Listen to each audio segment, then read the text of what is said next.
On a sun-drenched summer afternoon in Austin, heat shimmered along the sidewalk like rising gold, turning every passing car into a glowing mirage.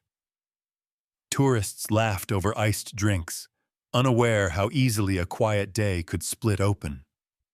Two German shepherds rested beside an 8-year-old girl in a pink jacket, until one sharp sound cut through the warm air.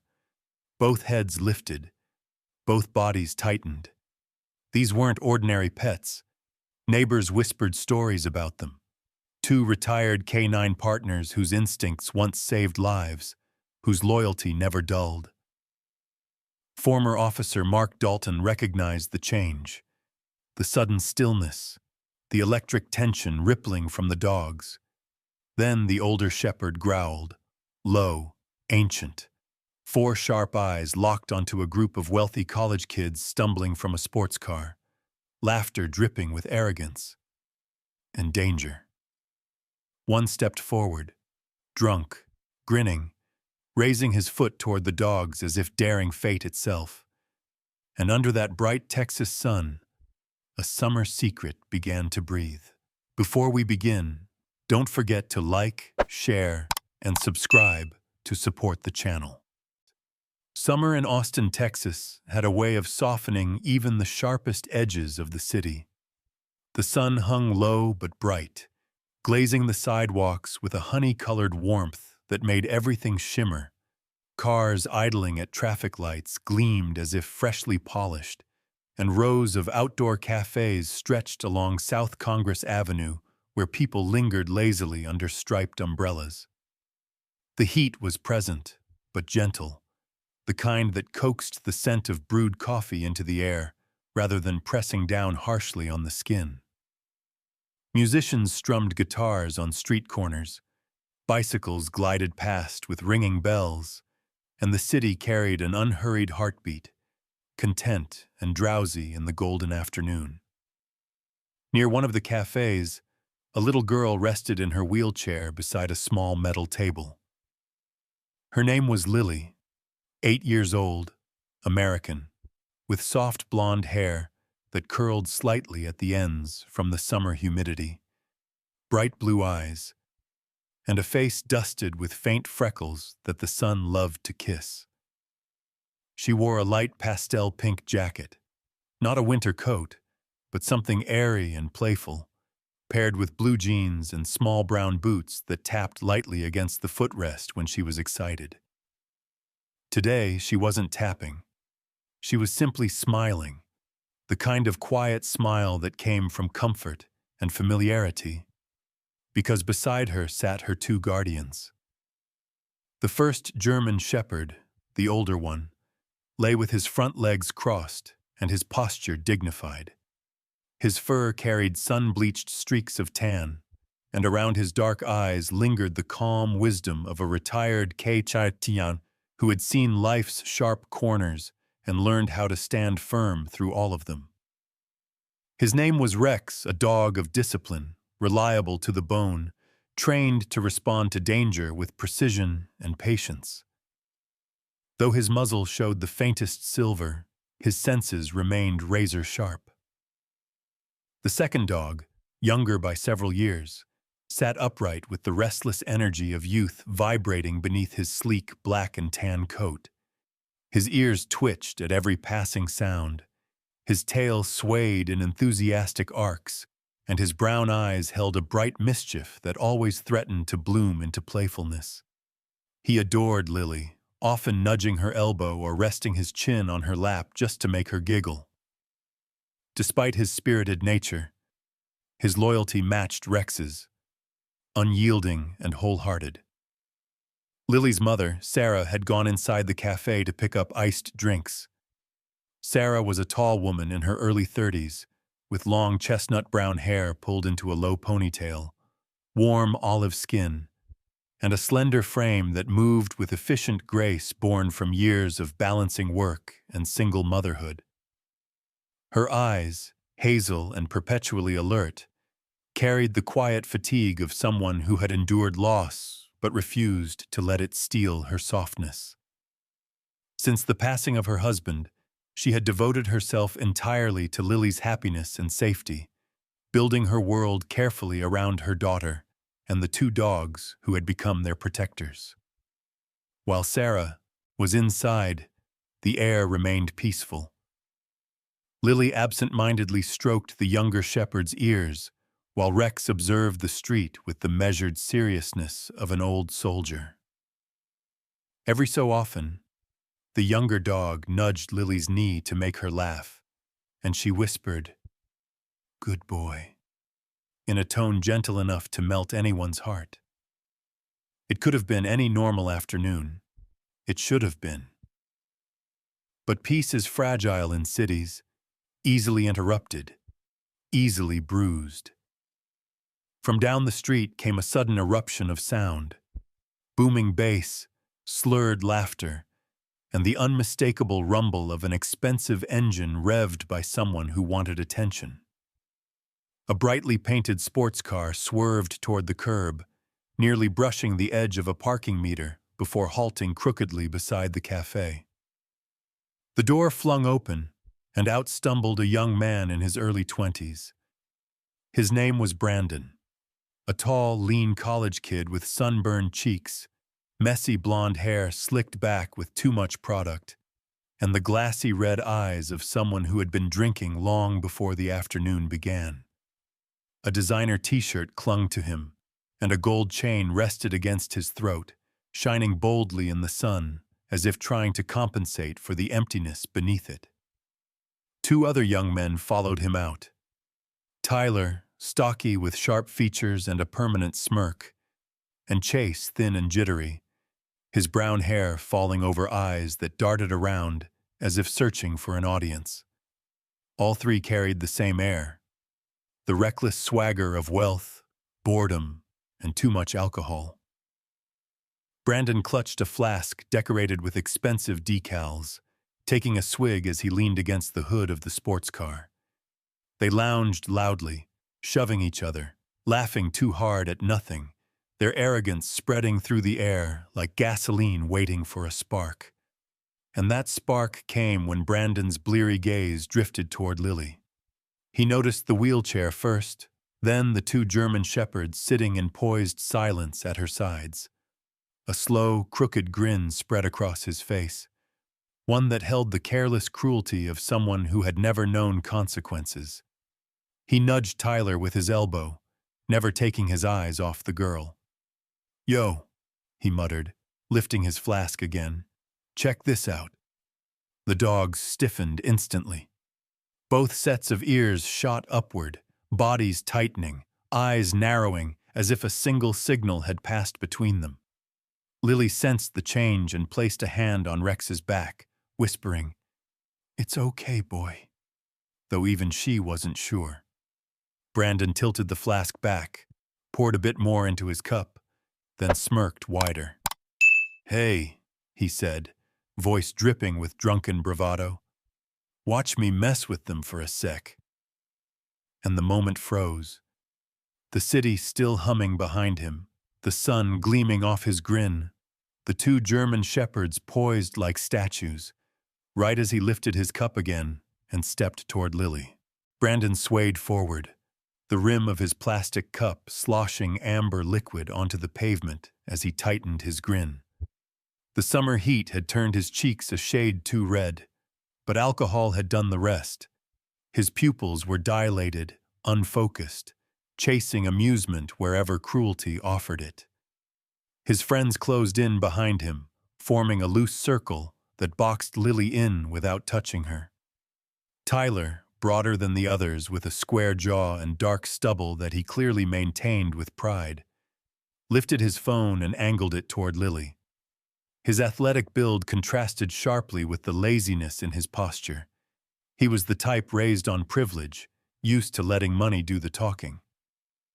Chase hovered beside him, lankier and more restless, the kind of young man whose overgrown brown hair nearly veiled his timid eyes.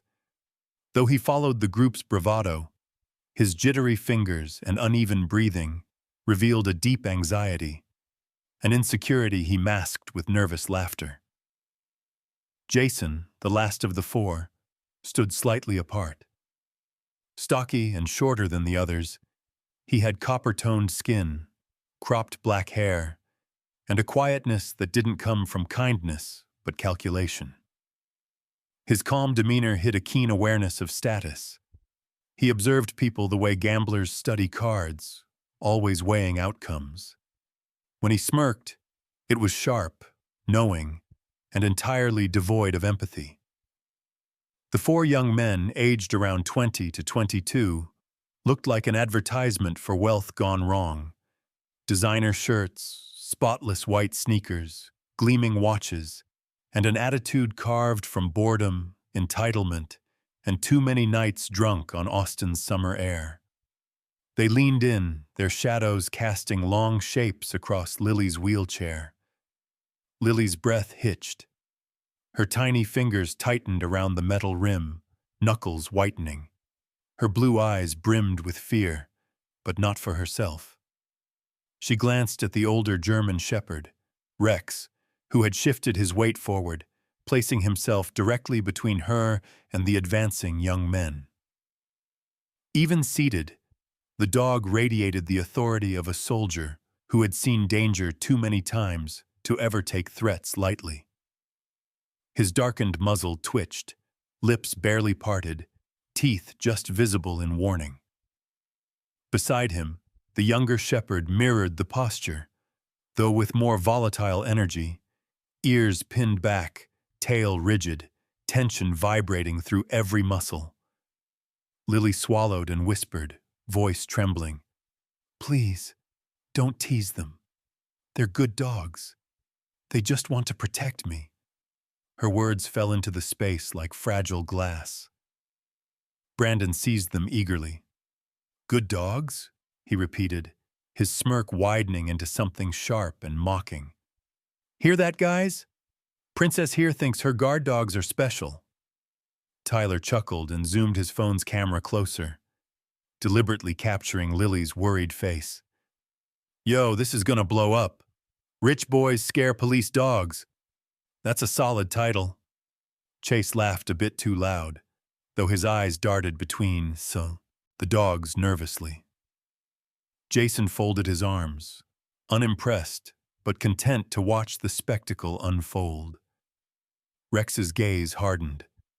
The older shepherd tilted his body more fully in front of Lily, a living barrier, chest broad and unwavering. His ears pressed forward, absorbing every sound. The scrape of Brandon's shoe, the shifting breaths of the boys, Lily's trembling inhale.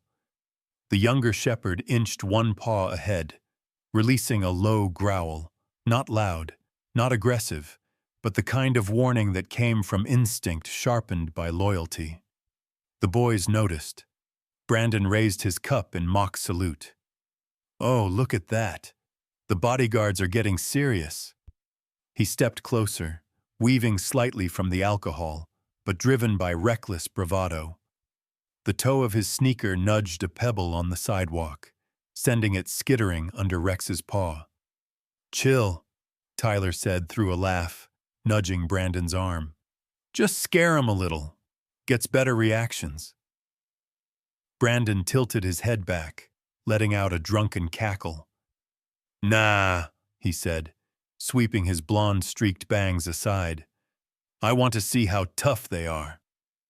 He positioned himself squarely in front of the older shepherd.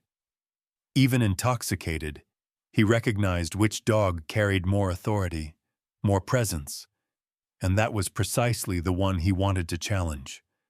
Rex lifted his head higher, golden brown eyes steady, unflinching. For a heartbeat, time thickened, the city noise muted, the heat suspended.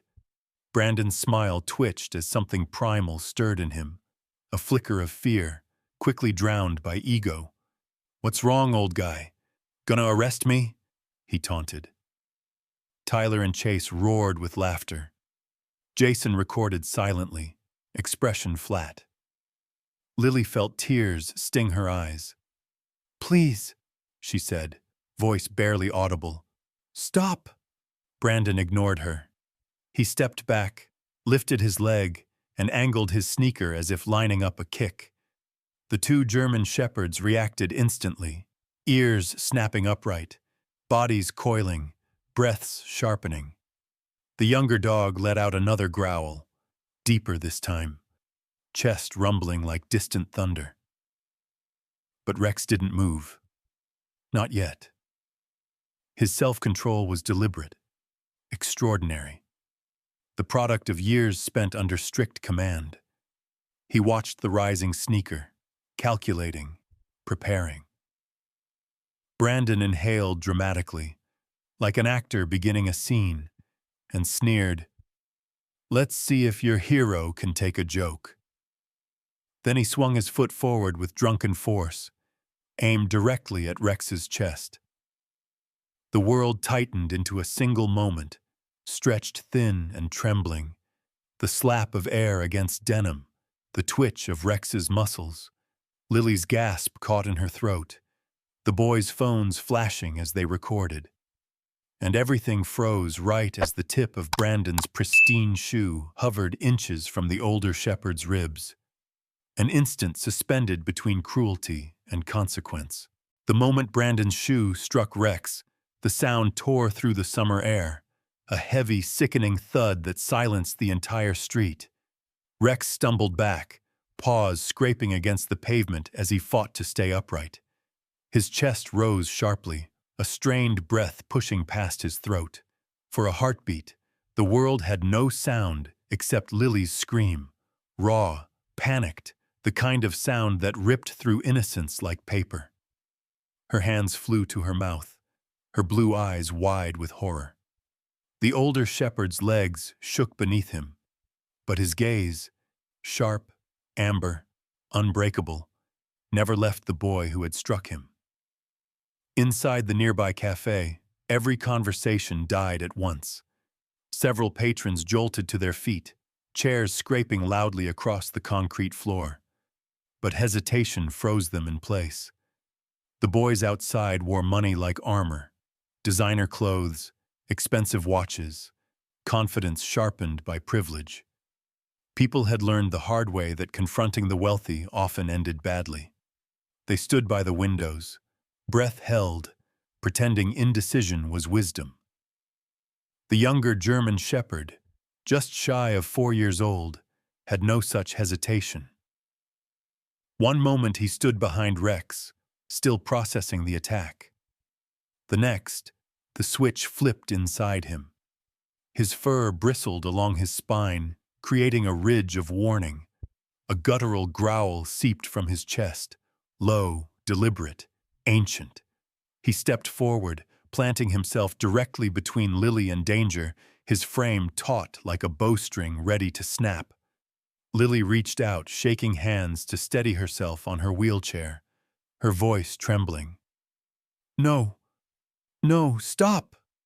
But the dogs were beyond hearing comfort now. Instinct had taken the reins. In the cafe's shaded corner, a middle-aged man set down his coffee with a sharp clink. His name was Mark Jensen, a man in his late 40s with a square jaw dusted by a few days of stubble and sharp gray eyes that had once scanned battlefields. His short-cropped brown hair was peppered with silver, and a thin scar traced the left side of his jaw, earned from a K9 takedown years earlier, one that had nearly gone wrong. Mark carried the posture of someone who had spent a lifetime following rules, even after retirement. Shoulders straight, movements precise, a quiet authority that lingered even when he sat still. Beneath that discipline lay a softness, earned the day he held his fallen partner's collar after a raid. A softness that rose now, the moment he heard the growl he knew too well.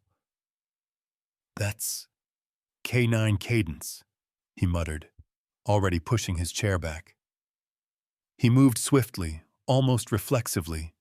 His boots struck the pavement as he stepped outside just in time to see Brandon rear back, fury clouding what little sense he had left. "Hey!" Mark barked, his voice slicing through the chaos. Brandon barely flicked his gaze toward the shout. Mind your business, old man, he slurred, raising his foot again, this time aimed at the younger shepherd. And then everything happened at once. Mark lunged forward, hand outstretched, shouting, "Don't!" But his warning collided with the moment too late. Rex, bruised, breath still ragged, forced himself upright. Pain flickered through his ribs, but he moved anyway, pivoting just enough to place his body between Lily and the arc of Brandon's kick.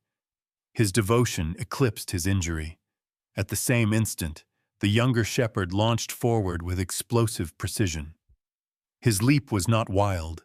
It was calculated, disciplined, born of instincts shaped by Rex's example. He didn't aim for flesh. He didn't aim to harm. Instead, his jaws closed around fabric, gripping the thick denim of Brandon's designer jeans with a secure but controlled bite. He twisted sharply, pulling at an angle that disrupted balance rather than caused injury. Brandon's eyes widened as his center of gravity shifted violently. His arms pinwheeled, reaching for something, anything solid. Tyler cursed and stumbled backward. Chase dropped his phone. Jason's jaw fell open as he instinctively stepped away from the edge. The pavement rushed up beneath Brandon as his foot slipped, his upper body pitching forward.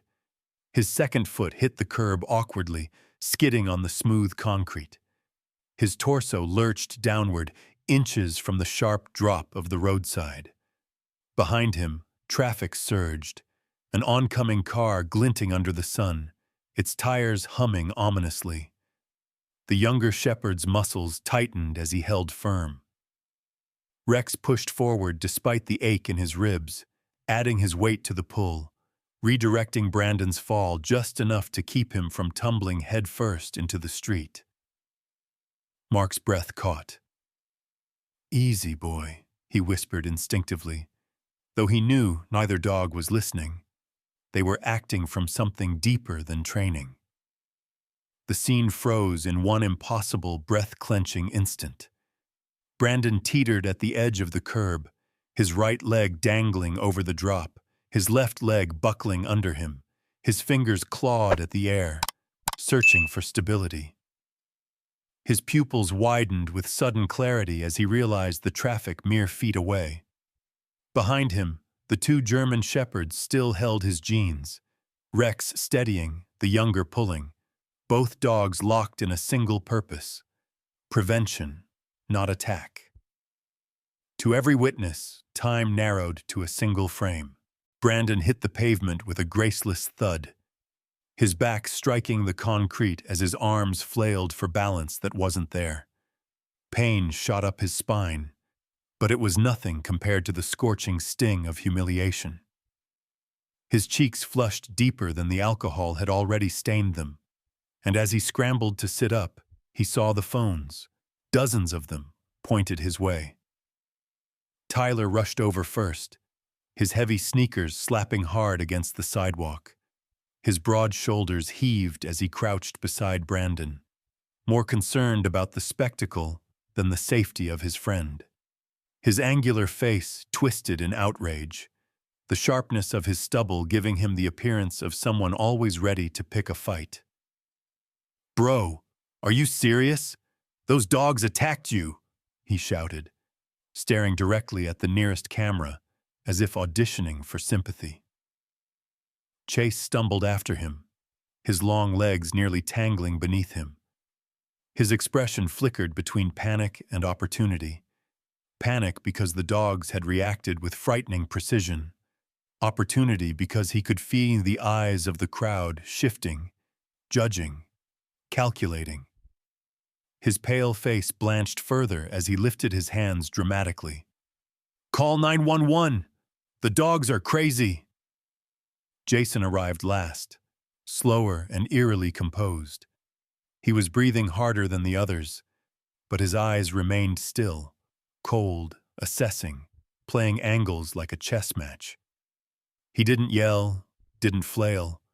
Instead, his lips curled into a knowing smirk as he positioned himself just behind Chase, subtly directing the narrative without ever raising his voice. "Yeah," he said quietly, but deliberately, making sure the surrounding microphones caught his tone. "Totally unprovoked. Dangerous animals." The crowd didn't buy it. Not entirely. Several people had been recording from the very beginning. The girls sitting at the cafe table in floral sundresses. The older man leaning against his bike rack. Even a teenager with neon headphones who hadn't stopped filming since the group's sports car pulled in. One woman, petite with tightly coiled dark curls and glasses slipping down her nose, whispered to her companion, "Didn't they kick the dog first?" Another man murmured, "Pretty sure I saw that kid try to shield her."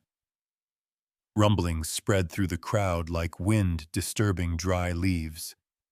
Doubt crept into the murmurs. Judgment followed. The boys sensed it and panicked.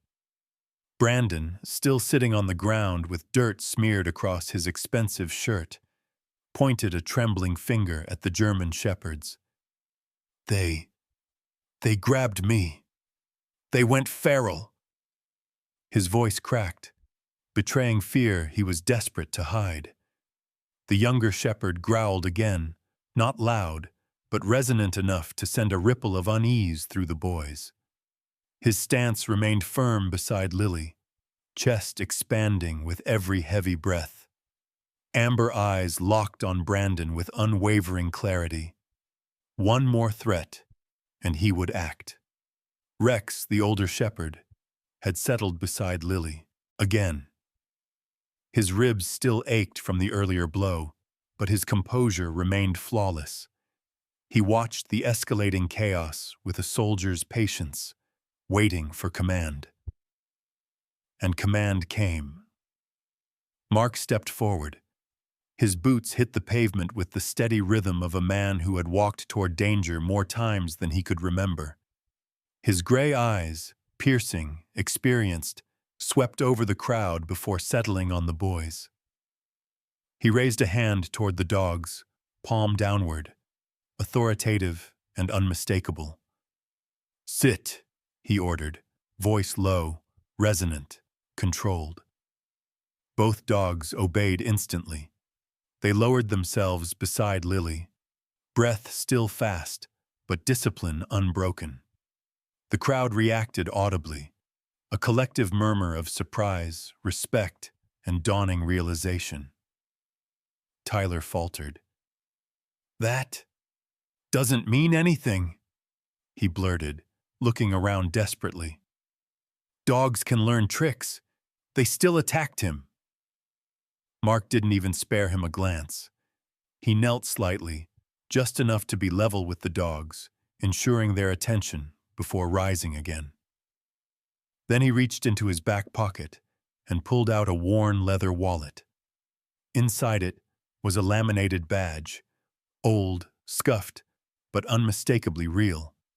He held it up, letting sunlight catch the metal edges. "Mark Jensen," he said, voice ringing with authority. "Retired K-9 officer, Austin Police Department." A hush rippled across the gathering. "These two are retired service dogs," Mark continued. "Partners of Officer Daniel Carter, killed in the line of duty 2 years ago. They were trained to protect his daughter." The effect was instantaneous. Heads turned toward Lily, small, trembling, gripping the arms of her wheelchair. Something shifted in the air. Sympathy, anger, outrage. Not at the dogs, but at the boys. Chase's mouth hung open. Tyler's face whitened. Jason's eyes darted quickly, calculating how fast the public tide was turning against them. Brandon swallowed hard, his bruised ego now overshadowed by genuine fear. He leaned closer to Tyler, whispering loudly enough for Mark to hear. "If the cops believe these people first, we're screwed." Tyler hissed back, "Call them! Call them now!" Jason, thinking himself the smartest, snatched Chase's phone. I'll do it. He put the device to his ear and suddenly changed his voice. Soft, panicked, trembling. Hello? Yes, we need officers right away. A pair of aggressive dogs attacked my friend. He's injured. We're scared for our lives. The crowd erupted in protest. They're lying, someone shouted. We have video. They kicked the dog, another added. I saw the whole thing. But Jason kept the performance going, even adding a shaky breath for effect. Please hurry, the animals are dangerous. A distant sound pierced the thickening drama. Sirens. Faint at first, then rising, growing, wailing. Red and blue lights flickered across glass windows, casting fractured colors over the cafe wall. Tyler muttered, Dude, what if they don't listen to us? Brandon trembled. What if they believe the girl? The sirens grew louder, closer, until two police SUVs screeched to a stop beside the cafe, tires skidding. Doors slammed open. Officers stepped out, faces carved with seriousness. No one breathed. No one moved. Not the boys. Not the dogs. Not the crowd. And no one yet knew who the officers would trust. A trembling child and her two disciplined shepherds, or four wealthy young men desperate to rewrite their own story.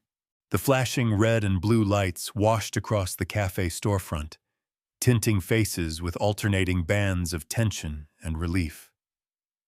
Two uniformed officers stepped out of the SUVs, first a tall, broad-shouldered man with neatly trimmed dark hair and a stern jawline shadowed by late-afternoon stubble.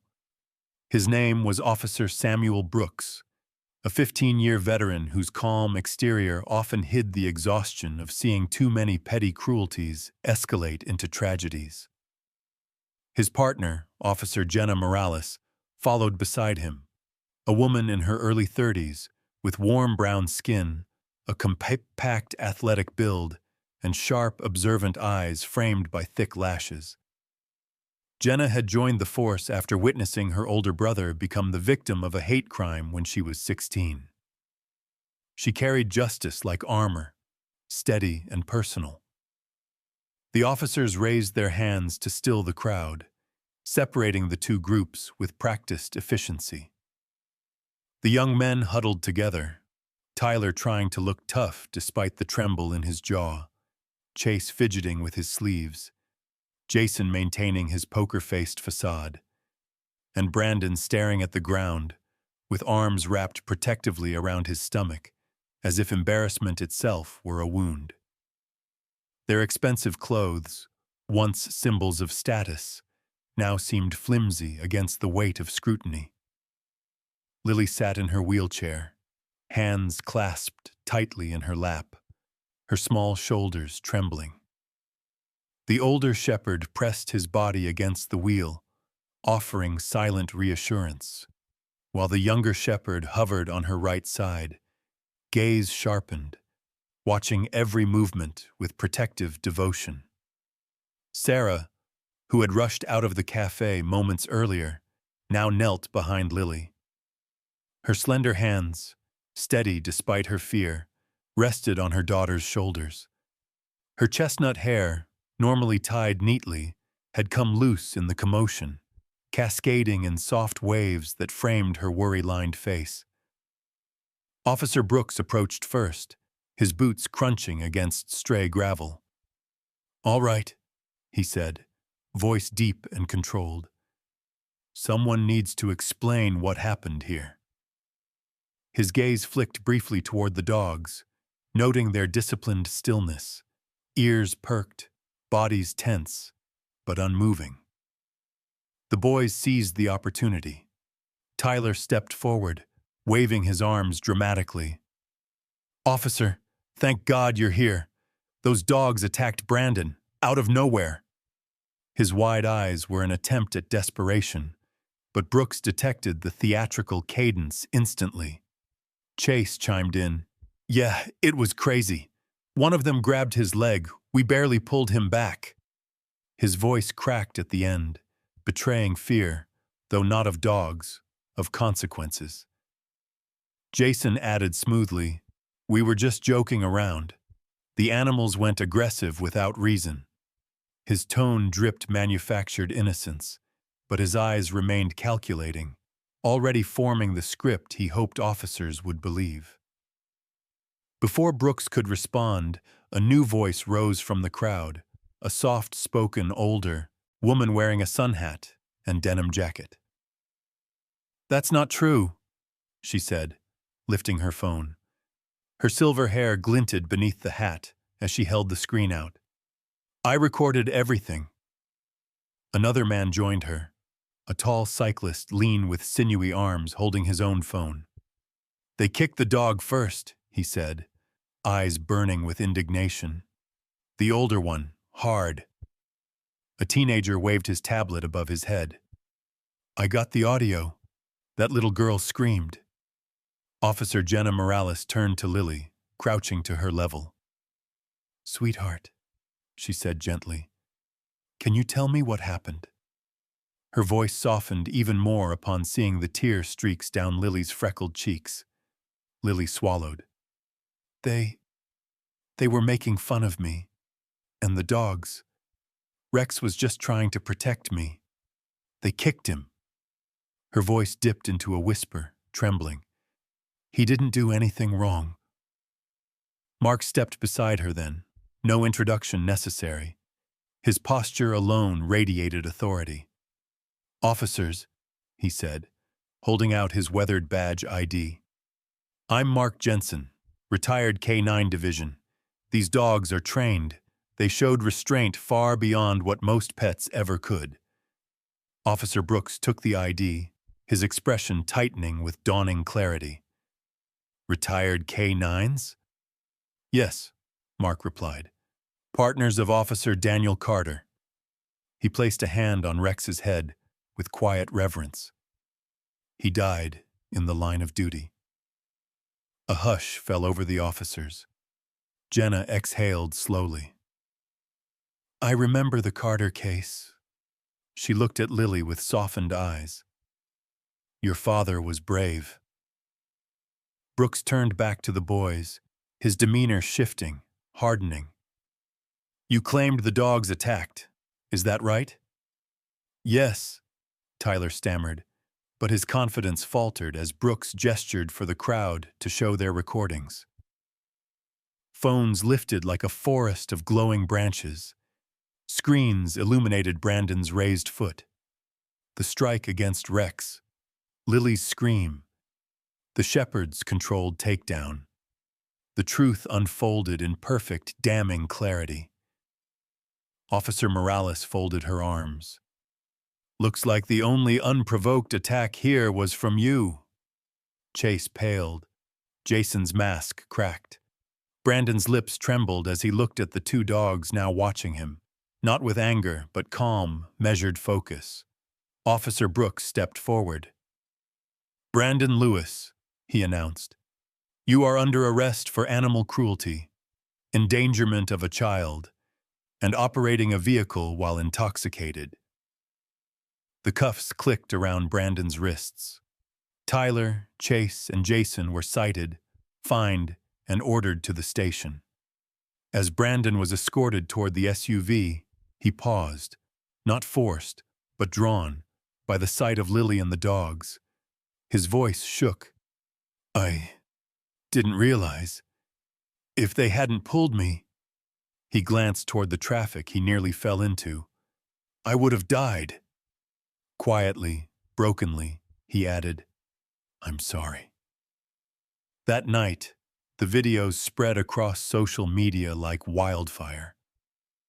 Headlines blazed. "Rich teens kick retired K-9, instantly regret it." Messages poured in, support for Lily, praise for the dogs, outrage at cruelty. Donations arrived from strangers who felt protective of the brave child and her silent guardians. The former K-9 unit visited, presenting Rex and his younger partner with commemorative medals. 2 weeks later, beneath the warm embrace of an Austin sunset, Lily rolled her wheelchair along the park path as the two shepherds trotted happily beside her. Birds skimmed the lake surface, and laughter drifted from families picnicking nearby. Mark sat on a bench, coffee in hand, enjoying the rare softness of a peaceful evening. Brandon approached slowly. No flashy clothes, no entourage. Only a plain t-shirt, worn jeans, and a helmet tucked beneath his arm. His face held sleepless shadows, not of fear, but reflection. He knelt before Lily and set the helmet aside. "I'm sorry," he said, voice steady this time. "In jail, I watched the video again and again. I didn't see monsters. I saw loyalty, courage, and I saw how wrong I was." Rex stepped forward first, touching his nose gently to Brandon's hand. The younger shepherd wagged his tail. Forgiveness, uncomplicated and honest. Mark smiled. Sometimes falling in front of a whole city is the only way a man learns to stand straight. As the sun dipped low, Lily laughed while the two German shepherds circled her chair. Brandon sat quietly on the bench, watching, humbled and grateful. Mark sipped his coffee, eyes warm with memory and pride. 2 dogs had saved a life that day, and maybe, in their own quiet way, saved a soul too. Summer in Austin ended with a lesson that would echo long after the heat faded. True strength isn't found in engines or wealth, but in a heart that protects without fear and forgives without hesitation. In the golden hush of that Austin evening, as Lily's laughter rose like a soft hymn, and the 2 German shepherds circled her with unwavering devotion, something sacred lingered in the air, something quiet, something holy. Moments like these remind us that miracles don't always arrive with thunder or angelic choirs. Sometimes they appear in fur and loyalty, in small acts of courage, in the strength of a child's smile after fear has passed. And sometimes, God's hand rests gently on scenes we might otherwise overlook. Perhaps it was no coincidence that Rex still had the strength to stand after that cruel kick.